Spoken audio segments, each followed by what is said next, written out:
Hi everybody, and welcome to this 3-day mini training series on Facebook Live.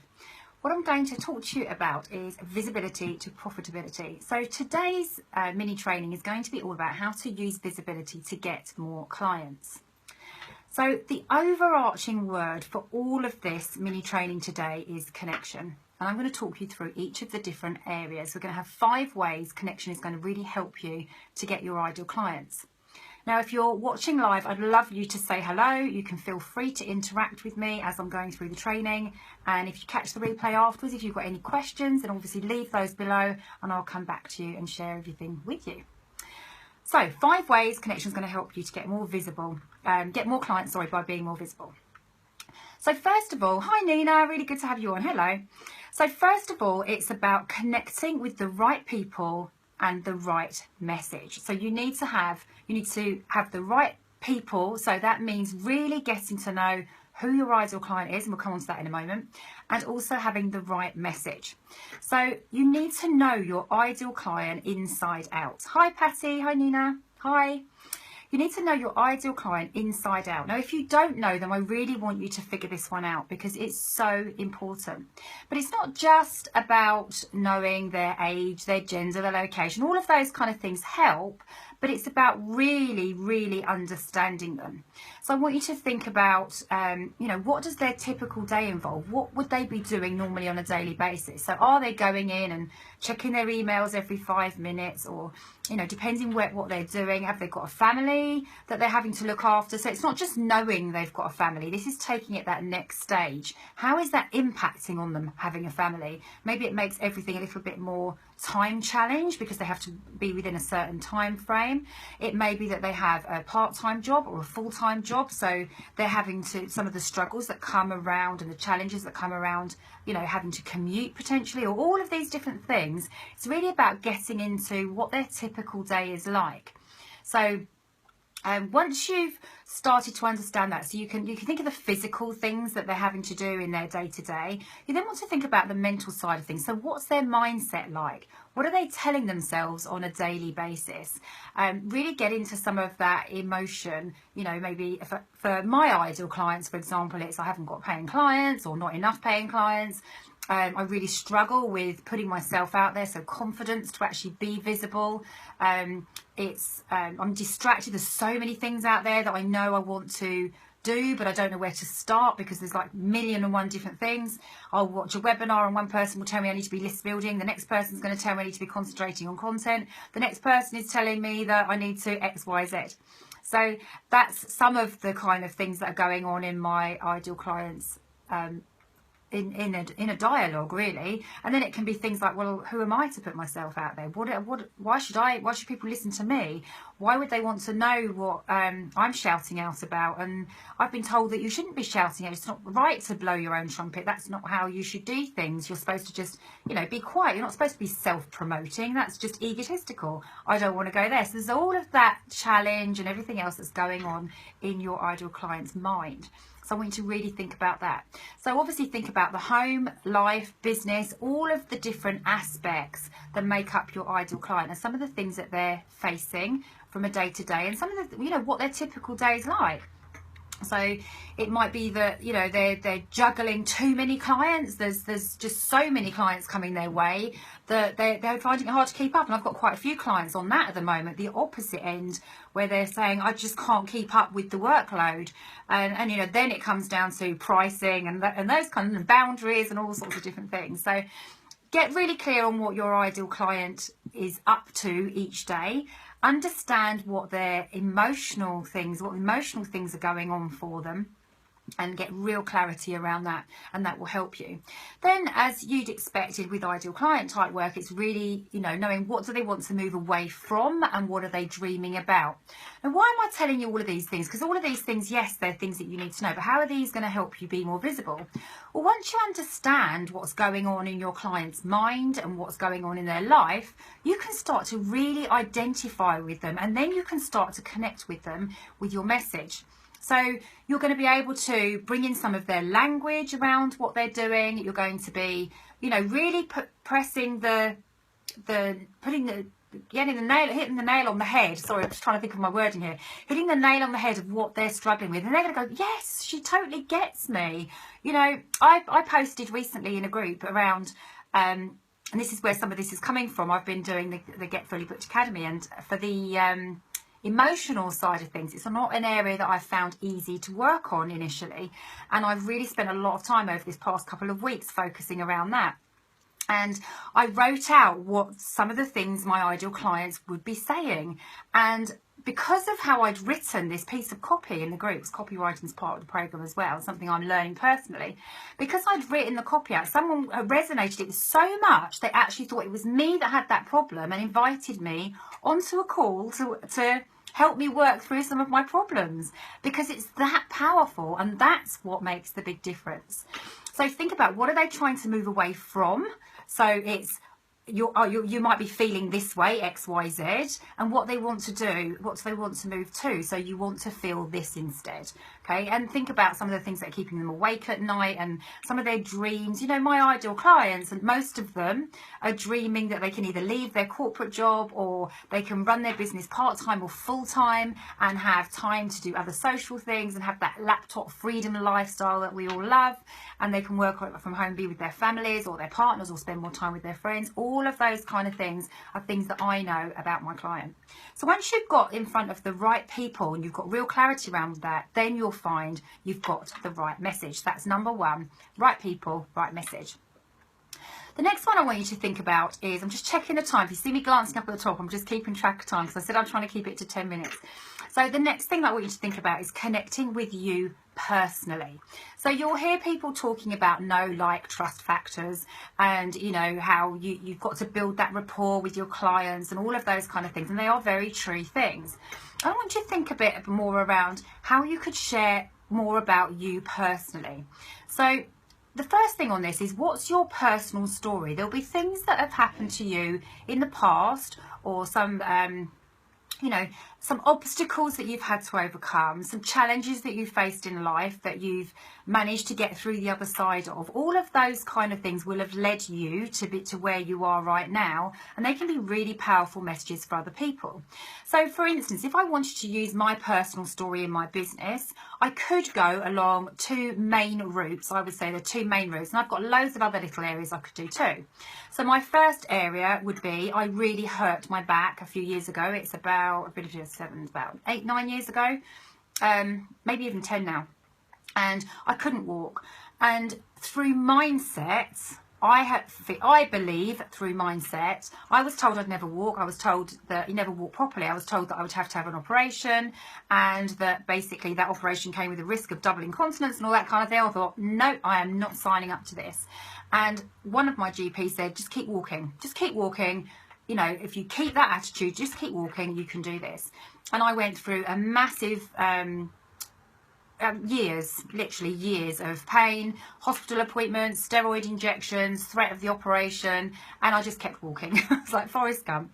But I believe that mindset of just taking baby steps all the time made a huge difference to where I am now. One of my missions was to wear my high heels again, and shallow though that may seem, that was really important to me and my identity, and that was a challenge I wanted to take on. And so now I can wear my high heels for, you know, quite a while. But before, it was, I had to have a timer. I literally could sit for 10 seconds at a time going back through my old notes. So, you know, mindset to me is a big part of why I teach mindset now, because I do think you can make a massive difference if you can, you know, look at how you can make things happen rather than sit back and let things happen to you, if that makes sense. So that's one journey I could share as part of my personal story. The other journey is obviously that I'm an introvert. You know, being visible for me does feel uncomfortable. Even coming on here, even though people don't think that that would feel awkward for me, I'm thinking, oh, I hope I give them the right message, and I hope I'm sharing useful information, and I hope, you know. So all of those kind of things will go on, and it's just basically, you just got to shut them up. And we'll come on to that anyway, around mindset in a moment. So share your vulnerabilities. People love to get to know you. They love to get to know things where you mess up and things that haven't gone right. So I've shared things around my business where it's like 3 things I really wouldn't do again if I ever launched. There'll be, you know, different things where you've made mistakes. I've posted, you know, I've shared with you, I've posted on my Facebook Live personal page a couple of times. I think people are actually going to start thinking that's my business strategy. It honestly isn't. It's a complete muck up, and I start sharing things and I think, oh, I hope I haven't shared something super personal over on that page. That would just be awful. So, you know, share your vulnerabilities. That helps people to connect with you and to know that you're a real person rather than just somebody behind a wall of text on a blog and that kind of thing. They're going to get to know you a lot quicker. That's why these kind of things, the Facebook Lives and that kind of things, are really, really powerful. And also, you know, you can share your expertise, you can share your background, you can share your experience. All of those kind of things are going to help people. But be authentic. Just show up as you. For so long, I've actually written a post about this. I think it goes out on Monday. For so long, you can, you know, I used to be 2 different people. I would be very super serious Ruby at work because I had to do HR and it was all legalities and, you know, performance management and redundancies and all of these super serious things. And I'd come out of work and I'd be almost a different person. I was still introverted, so I'm not saying I was the life and soul of the party by any means, but I was very different, much more fun to be around, just not so serious. And I think I used to go over onto LinkedIn and think, oh, well, LinkedIn's very serious. I need to be very serious over here and be much more professional. And it's not to say I'm not professional, because I am in everything that I do. But you can inject your own personality into things, and people love the energy about you, and, you know, your passion shines through when you're not just doing all this corporate speak or whatever it is.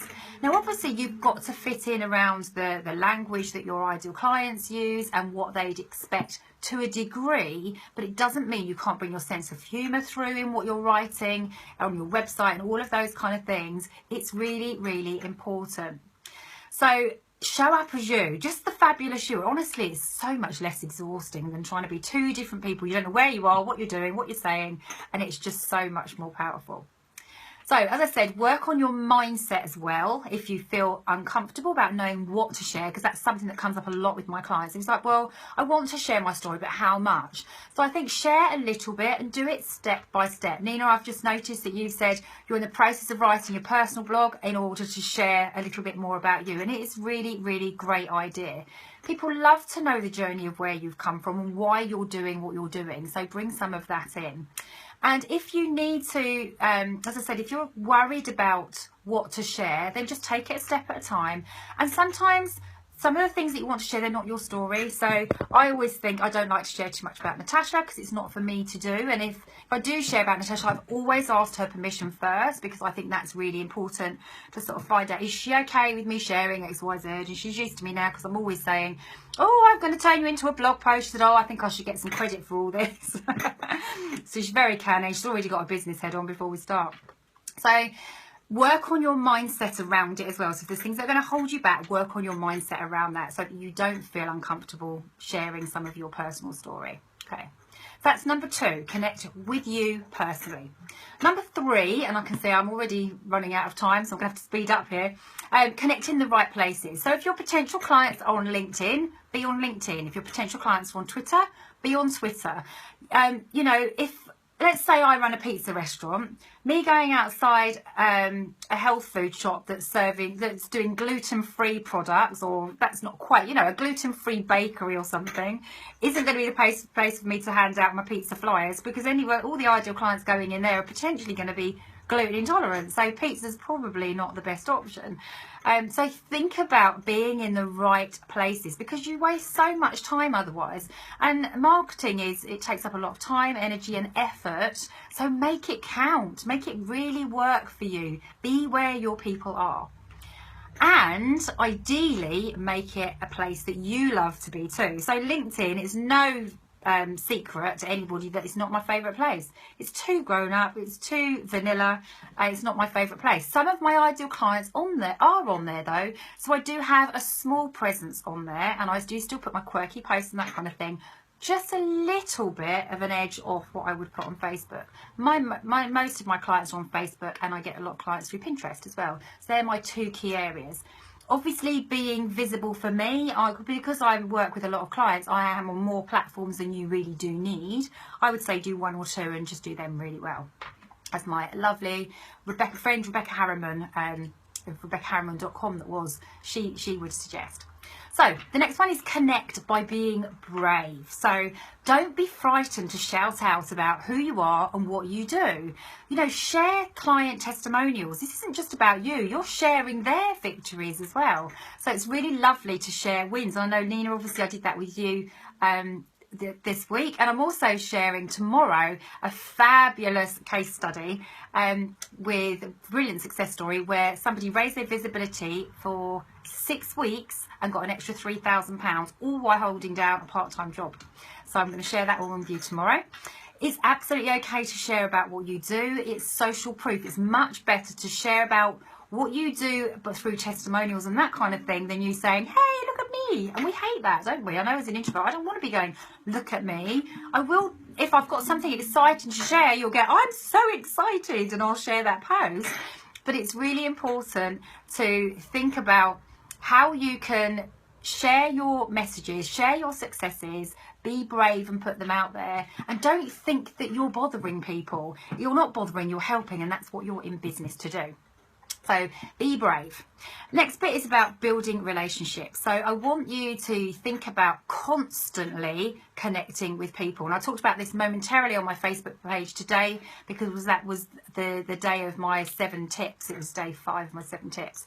So make connecting with people your main priority, and then make sure that you have a call to action. So it's not just connecting with them, but do some kind of follow-up. So there's a next step to everything that you're doing. So it could be a call to action on your marketing posts or whatever, your social media posts, blog posts, that kind of thing.